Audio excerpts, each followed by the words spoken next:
Let's look at how we can scatter objects onto an object that is displaced at render time and have the objects that we're scattering accurately be sitting on the surface of the geometry that we're displacing.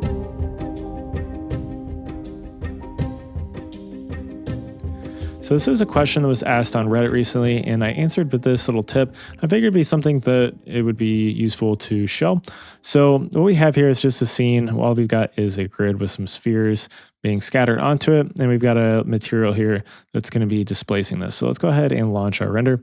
And what we see here is our displaced geometry, and then we have these spheres that are not being accurately being displaced, so they're sitting on our surface.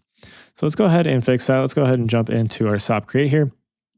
And the method that is used, I'd say, pretty commonly is going to be taking like an attribute from map, and we can read in our CopNet here. Let's look at this fractal noise, and let's do OP colon and then paste in that, not UOP, but just OP colon. And then we can paste in that node path, and then we've got that texture being read into our grid here. You can see it's being applied to our grid, and it's a little bit low res right now. We'll take a look at the effects that has currently. But what we then can do is use an attribute wrangle. And in this case, I don't need to worry about the normals. Normally, you can displace along the normals using that value as your guide. But here, I'm just going to take this, and I'm going to do at p.y. Since this is just a flat grid, I don't need to worry about those normals. So let's do the plus equals, and then we can do that at cd.r. And once we do that, you can see that we have our spheres being displaced. So if we jump back up here, launch our render, we can see that we have our spheres being displaced. So they're somewhat on to the geometry. We have some things kind of clipping here. You see this one's clipping. This one is just kind of floating above the surface here. So we need to fix that. We do have some dicing that's going on the camera level, but we do need to make this a little bit more accurate. So one way to do that is to subdivide your mesh. In this case, I don't need necessarily to subdivide it. I can just come in here and give it, let's do 300 by 300, and we get a much higher res mesh, which should give us a lot better displacement as far as where these placements are going. So you can see that we have our objects that are now kind of sitting on the actual geometry. So they're doing a pretty good job here. We probably still have some that are floating a little bit, but this is going to be a lot better and a lot closer to what we want. And that's the normal way that we would do this, but the most common way, I guess we should say, that we would do this. But one of the issues with this is it is resolution dependent on your mesh. So we may not always have the option to subdivide our mesh, or it may not be really viable to subdivide our mesh or get it to a point where we can, get a good scatter onto it. So another method that we can use, if we jump back into our SOP create here, is to actually just use the CopNet itself. So I'm going to go ahead and just bypass these for the moment. And I'm going to take another attribute wrangle. Let's drop that down. And I'm going to wire in the output of this CopNet into the second input. So if I pop this out now, we can displace our geometry again. So we'll do at p.y, and we'll do plus equals. And in this case, we're going to do a volume sample, because a CopNet is literally just a 2D volume. So we're going to read in the second stream of geometry. So we need our geometry, we need a primnum, and then our position. So we're going to do 1 for the second input, 0 for that first primitive that we have on our volume.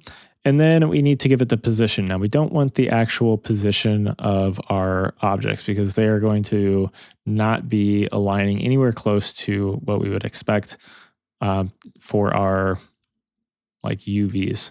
So we want to actually read in our UV position, because this texture map, right, would be mapped hypothetically to your UVs. So we'll do at UV,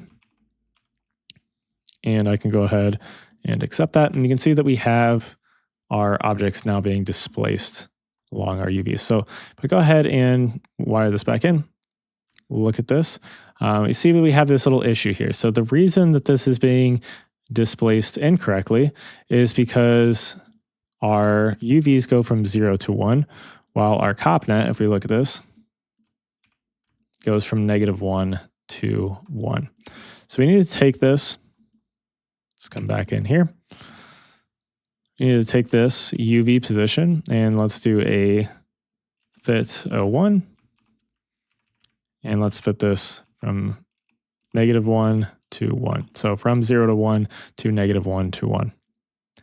And now you can see that we have our displacement change. If I jump back up here, look at Karma's CPU, you can see that they're all being placed what should be in their correct positions. And there's probably not anything too distinguishable here as to any issues. If you look at these, you can see that they're sitting properly here. They're properly on our mesh. And I can actually come in here, if I come back into our grid, and let's set this back to that 10 by 10 where we were having issues earlier. And you can see that this one that was floating is now sitting properly where it's supposed to. We have this one sitting on top of the mesh. These are all sitting where they should be. Now, there is one little caveat to this, and this is, like I said, not something that is going to be super distinguishable in this case. But if I go ahead and come into this CopNet, we can go to this ramp here. And what we now have is a ramp going from 0 to 1. So they're all displacing along the edge here. And I think if I set this back to that 300 by 300, they're going to flip again. But what we have here is this one sphere right here, which is kind of an outlier. You see that it's essentially just at this -5 or at this what is going to end up being -1 for our CopNet. So this is at 0 in UV space. If I go ahead and let's do a blast. And let's just select that sphere. And then if I go ahead and pack that, we look at our X position of this. Well, it's not sitting directly on there, but can we read on our UVs actually? Yeah, so if we UV 0, you see this is essentially like right at 1. This is actually going to round up to a value of 1. And that's going to give us some issues here. So it's going to interpolate anything that's on either edge of -1 or 1. This is going to interpolate to be in between. So since this is 1 and this is 0, it's going to give us a value of 0.5.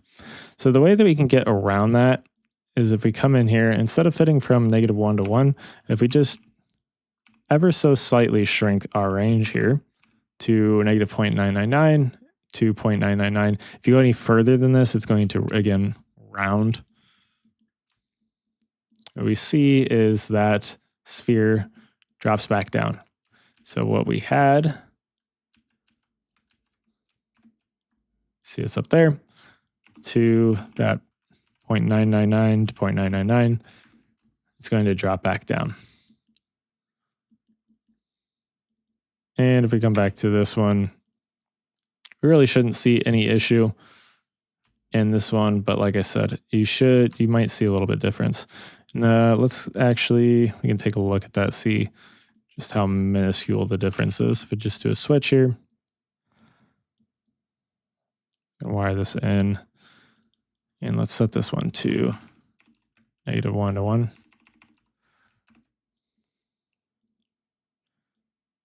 Yeah, so it's like an imperceivable amount in this case, but you can see that they kind of shift a little bit. And all of them are going to shift to just a tiny, tiny bit, just because they are moving a little bit in their positions. But it's nothing too ridiculous. It's not going to off-put you all that much. And then once we look at it in render, and see that we are getting something that sits basically perfectly on that origin there, or not the origin, but the mesh. So this is one way to get around that limitation of having those that mesh density being your determining factor of where your objects are going to be placed on. You can just read in the UV position and the volume sample to get around that. That way you don't have to subdivide your mesh. Works a little bit differently, but I think it's a little bit cleaner in some cases. So this is just, like I said, another method that you can use to get the same end result. So I thought it was something that was interesting and that people may not necessarily know about. So I wanted to show that. So play around with it, see if it's useful for you. Maybe some instances it will be, other instances maybe not so much. But anyways, thank you guys for watching and have a good day.